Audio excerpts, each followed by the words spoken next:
Hey, Super Scholars. I'm glad to have you guys back and excited to get into our next EL lesson. So as you know, over the past few weeks, we've been talking about how birds use their different body parts to survive. So we've talked about how they use their feathers to survive, and now we're focusing on how birds use their beaks to survive. So over this past week so far, we've learned about 3 different birds and how they use their beaks to survive. Do you remember what those 3 birds were? Very good. We learned about the heron, the pelican, one of my personal favorites, and the crossbill. Okay? So, with learning about those birds, we also started to write an informative paragraph. We went over that before when we talked about how birds use their feathers to survive, and you wrote a paragraph about that. And then earlier this week, I had you guys write about how birds use their beaks to survive. Now, I was really impressed with the responses I got back in some of your paragraphs. Your focus statements, you guys included a lot of details, but practice makes perfect. Okay, so we're going to continue our work with writing informative paragraphs, and our focus is going to be on how birds use their beaks to survive. So, today, we're going to play a game to test your knowledge on focus statements and details.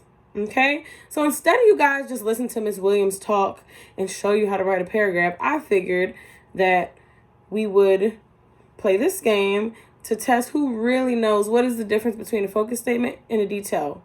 And we know that's not all that is included in our paragraphs, but we're going to just focus on those 2 for today to set you guys up for success for when you write your own paragraphs again. Okay?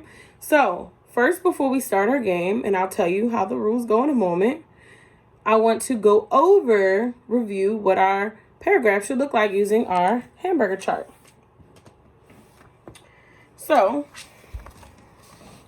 I'm going to use my computer to help me. So, as we discussed previously, we know that we start our paragraph out with a topic sentence, which is the bun of the hamburger. Then in the middle is what? Good, the details. All the, the juicy special stuff goes in the middle. The details gives more information about our topic sentence. That's very important to remember. I'll say it again. The details give more information about our topic sentence or focus statement. And then lastly, we have our closure or our closing sentence, which wraps it all up, okay? Which it usually restates what this says, but in a different way. So it's just letting our reader know that we are done reading and reminding them, that we are done writing and reminding them of what we're writing about, okay? So keep this in mind for when we play our game. Now, I'm going to pull up the game and I'm going to explain to you guys the rules. Okay, so for our game, I'm going to read each box. Okay, so for the first line, I'm going to read this box, and you're going to tell me which one is a focus statement. So in each box, there will be one that is a focus statement and one that's a detail. For this section of the game, you're going to pick which one is the focus statement, and I'm going to highlight the focus statement with blue, okay?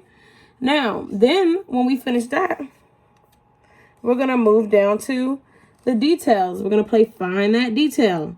So again, I will read each box, and you'll pick which one out of the 2 that I read is the detail, okay? So let's back up. We're going to start over with the focus statements first. And again, what is a focus statement? Very good. The focus statement tells the reader what you're talking about. Remember, our whole focus is on how birds use their beaks to survive, or how birds' beaks are important, okay? So I'm going to read one that's a focus statement and one that's a detail. Right now, we're focusing on the focus statement. So I want you to pick the focus statement out of the 2 items that I read, okay? All right. All right, so we're focusing right here. I'm going to read these two boxes, and I want you to pick which one is the focus statement. Okay, so flamingos' beaks are important to their survival. Okay, that's box number 1. Flamingos have special strainers that filter out the tiny plants and animals that the flamingo eats. So which one out of these two tells the reader what we're going to be talking about? Okay?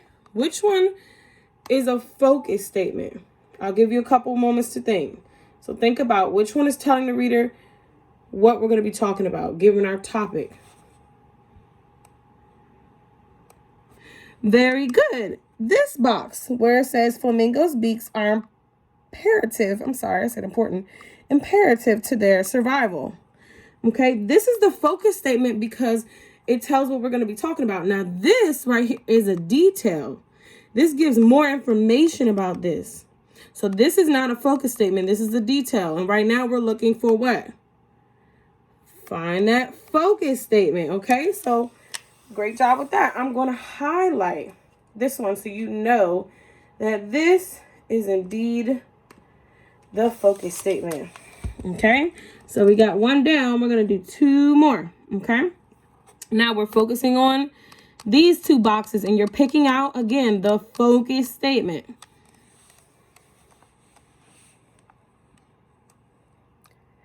Pelicans' beaks help them throughout their lives.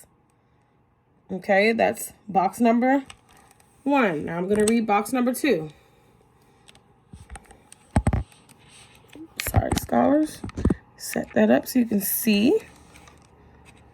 The pelican's beak acts as a pouch, allowing it to net its prey. So would this one be a focus statement, or would this one be a focus statement? Pelicans' beaks help them throughout their lives, or the pelican's beak acts as a pouch, allowing it to net its prey. Remember, the focus statement tells what the overall topic is going to be, the main idea. Yep, very good. The pelicans' beaks help them throughout their lives. That is the focus statement.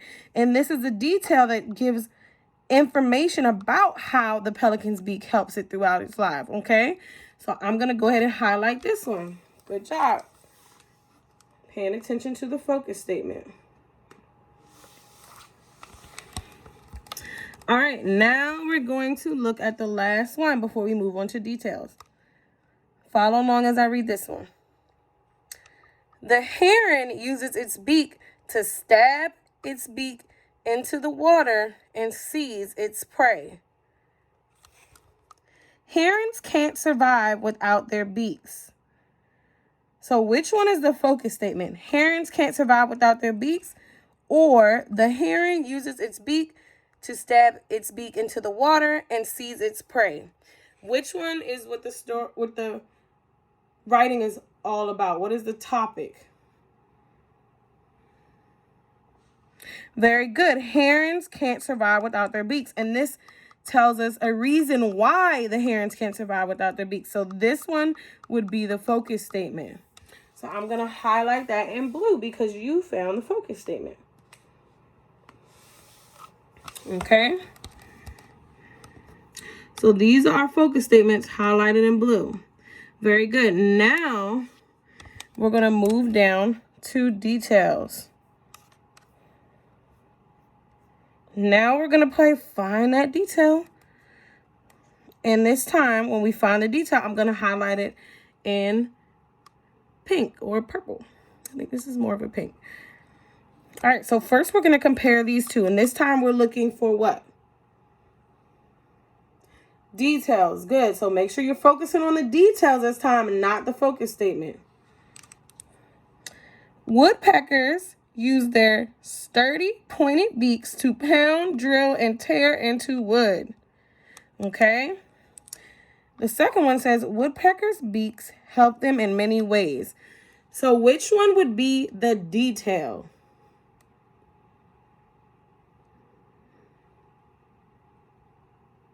Very good. It would be this first box, because this box gives more information about this box. So woodpeckers use their sturdy pointed beaks to pound, drill, and tear into wood. It tells us how the woodpecker uses its beak in many ways. So I'm going to highlight that in pink.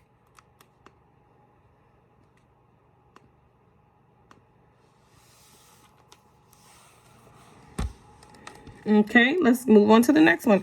So now we're comparing these two, looking for the detail. Toucans have a special beak that helps them do important jobs. Toucans use their long, light beaks to pluck berries from tree branches. Which one is the detail? Absolutely. Toucans use their long, light beaks to pluck berries from the tree branches. Why is this one the detail? Yeah, because this one tells us how the toucans use their beaks to do important jobs. Okay, so I'm going to highlight that one in pink again. Very good. We have two more, scholars. Still focusing, looking for details, okay? We're comparing these two boxes now. Eagles' hooked beaks help them to survive. Okay? The eagle uses its sharp, hooked beak to strip away the scaly skin of fish and tear meat off its bones. So out of these two, which one is the detail? Very good. This one is the detail. It tells how the eagle uses its beak to survive. This one is the focus statement, and we're looking for the detail. So I'm going to highlight that one in pink. All right, scholars, we have one more. You guys are doing great. So now our last one, we're going to compare these last two right here. Hummingbirds reach energy-rich nectar they need to survive. The hummingbird's beak has multiple uses that helps it to survive. So which one would be the detail? Awesome job. This one is the detail because this one tells how the hummingbird is using its beak, one of the multiple ways that it's using its beak to help it to survive, by doing what? Good, reaching the energy-rich nectar, okay? Awesome job. So I'm going to go ahead and highlight that one because that one is our detail. All right, scholars, you did a great job today differentiating details and focus statements. Let's pull up our focus statements again. You did a great job. Now I just want to review our paragraph structure one more time before I let you go. Okay, so I'm going to pull up my hamburger chart once again. And really quick, we know that we start out with our focus statement or topic sentence. That is the same thing. We include details in the middle that tell more about the topic statement. And then we close out with a closure that wraps everything all together and lets our reader know that we are done writing and restates what we're talking about. Great job today, scholars. And keep working on details and focus statements so that you guys are ready when you write your next paragraph.